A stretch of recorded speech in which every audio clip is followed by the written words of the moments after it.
Hello friends, कैसे हैं आप। तृप्ता साइकिल का आप सबको प्यार भरा नमस्कार।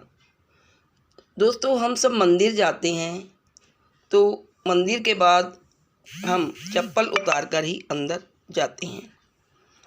ऐसा हम शुरू से ही देखते आ रहे हैं, यानी कि हमारे पूर्वज से जिनके साथ हम मंदिर जाते थे वो हमें बाहर चप्पल उतार कर ही मंदिर में प्रवेश करवाते थे। आज मैं आपको कुछ पूजा के या मंदिर में प्रवेश करने के और पूजन के कुछ वैज्ञानिक आधार बता रही हूँ। हम कुछ क्रियाएं करते हैं मंदिर के अंदर जाकर, उनके बारे में मैं आज आपको बता रही हूँ।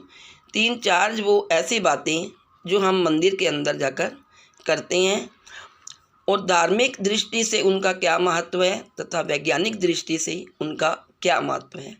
आज मैं इस वीडियो में उन पर आपसे चर्चा करूंगी।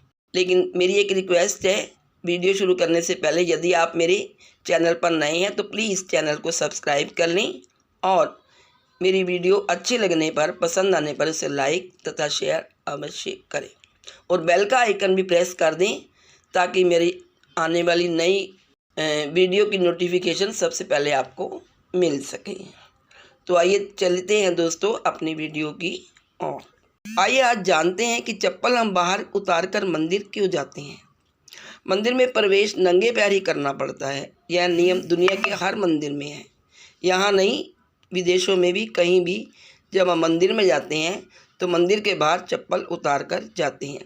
इसके पीछे वैज्ञानिक कारण यह है कि मंदिर की फर्शों का निर्माण पुराने समय से अब तक इस प्रकार किया जाता है कि ये इलेक्ट्रिक और मैग्नेटिक तरंगों का सबसे बड़ा सोर्स होती हैं। जब इन पर नंगे पैर चला जाता है तो अधिकतम ऊर्जा पैरों के माध्यम से शरीर में प्रवेश कर जाती है। यह तो है वैज्ञानिक कारण, लेकिन लोग आस्था के कारण भी मंदिर में नंगे पैर जाते हैं, क्योंकि हमारे पैरों में जो चप्पलें होती हैं, जब हम बाहर से आते हैं तो चप्पल के नीचे बहुत ही गंदा लगा होता है, कूड़ा करकट और मिट्टी धूल, जो कि अपवित्र मानी जाती है। इसीलिए भी धार्मिक कारणों से तो ये कारण है कि हम लोग नंगे पैर ही अंदर दर्शन करने जाते हैं। कभी कभी हम हाथ भी धो लेते हैं मंदिर जाने समय। जब हम चप्पल उतारते हैं तो हाथ धोकर भी अंदर जाते हैं। तो ये तो था धार्मिक कारण और पहला मैंने बताया जो वैज्ञानिक कारण था। अब दूसरा देखिए पॉइंट क्या है इसमें कि मंदिर में दीपक जलता है और बाद में सबको दीपक दिखाया जाता है और दीपक के ऊपर हम घुमाते हैं और उसको अपनी आँखों से लगाते हैं, अपने माथे पर भी लगाते हैं। तो आइए इसका जानते हैं कि इसका वैज्ञानिक कारण क्या है। आरती के बाद सभी लोग दिए पर या कपूर के ऊपर हाथ रखते हैं और उसके बाद सिर से लगाते हैं और आंखों पर स्पर्श करते हैं। ऐसा करने से हल्के गर्म हाथों से दृष्टि इंद्रिय सक्रिय हो जाती है और बेहतर महसूस होता है।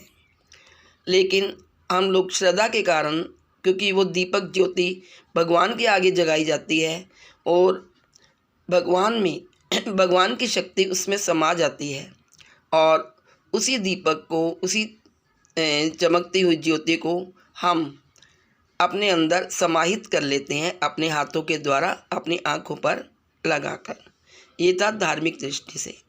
श्रद्धा पूर्वक हम उस ज्योति को अपने हाथों में लगाते हैं, हाथों को घुमाते हैं उसके ऊपर और फिर हम अपने माथे पर लगाते हैं और अपनी आँखों पर लगाते हैं।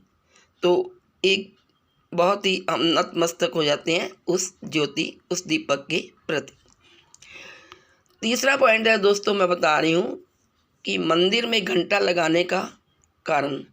अक्सर हम मंदिरों में जानते हैं तो पहले घंटा लगा होता है और सब लोग घंटे को बजाकर अंदर जाते हैं। जब भी मंदिर में प्रवेश किया जाता है तो दरवाजे पर घंटा टंगा होता है जिसे बजाना होता है। मुख्य मंदिर जहाँ भगवान की मूर्ति होती है में भी प्रवेश करते समय घंटा या घंटी बजानी होती है। इसके पीछे वैज्ञानिक कारण यह है कि इसे बजाने से निकलने वाली आवाज़ से 7 सेकंड तक गूंज बनी रहती है, जो शरीर के 7 हीलिंग सेंटर्स को सक्रिय कर देती है। और लोग अगर धार्मिक दृष्टि से देखें तो लोग उस घंटी को बजाने में बहुत ही आनंद महसूस करते हैं। दूर से अगर हम अपने घर में बैठे हैं, शाम को 7 बजे जब मंदिर में आरती होती है तो घंटा बजता है और वो आवाज़ हमें बहुत ही अपनी ओर आकर्षित करती है और हम घंटी की आवाज़ सुनते ही नतमस्तक हो जाते हैं और हमें ऐसा महसूस होता है कि ज़रूर किसी देवी देवता के आगे आरती हो रही है और तभी ये घंटी बजाई जा रही है। अब भगवान की मूर्ति को कहाँ स्थापित किया जाता है, आपने कभी ये नोट किया है? किसी भी प्रांगण में, किसी भी कमरे में भगवान की मूर्ति को मंदिर में गर्भगृह के बिल्कुल बीच में रखा जाता है। ऐसा माना जाता है कि इस जगह पर सबसे अधिक ऊर्जा होती है, जहाँ की पॉजिटिव थिंकिंग से खड़े होने पर शरीर में सकारात्मक ऊर्जा पहुँचती है और नेगेटिविटी दूर हो जाती है। तो इसलिए भगवान की मूर्ति को गर्भगृह के बीचों बीच स्थापित किया जाता है। इसलिए भी धार्मिक दृष्टि से इसलिए भी किया जाता है कि हम उसकी परिक्रमा कर सकें। आपने देखा होगा मंदिर या गुरुद्वारे में भी अगर हम गुरुद्वारे में जाते हैं तो गुरु ग्रंथ साहब को भी बिल्कुल बीच में रखा जाता है ताकि हम लोग उसकी चारों तरफ परिक्रमा कर सकें। और मंदिर में भी यही है, मंदिर में जो भी मूर्ति स्थापित होती है हम उसके चारों ओर परिक्रमा करते हैं और उसके मूर्ति के बैक में भी जहाँ पे उनकी पीठ होती है मूर्ति की, हम वहाँ भी अपना माथा टेकते हैं और वहाँ पर। तो दोस्तों ये था धार्मिक कारण। आप देखिए चौथा जो पॉइंट है वो है हम परिक्रमा क्यों करते हैं। हर मुख्य मंदिर में दर्शन करने और पूजा करने के बाद परिक्रमा करनी होती है। परिक्रमा 3, 5 या 7 बार करते हैं।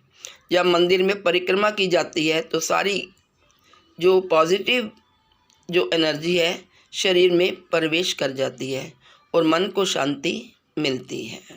ये तो था वैज्ञानिक कारण, लेकिन हम अपनी आस्थावश, अपनी श्रद्धावश मंदिर को परिक्रमा करते हैं, 3 बार 5 बार करते हैं और उनके पीछे जाके परिक्रमा करते करते जहाँ मूर्ति स्थापित होती है उसके पीछे जाके हम माथा टेकते हैं तो हमें मन को बहुत शांति मिलती है और हम बहुत श्रद्धापूर्वक भगवान की पूजा अपने मन ही मन में करते हैं। देखिए ये थे कुछ वैज्ञानिक कारण जो कि मंदिर में पूजन के समय किए जाते हैं।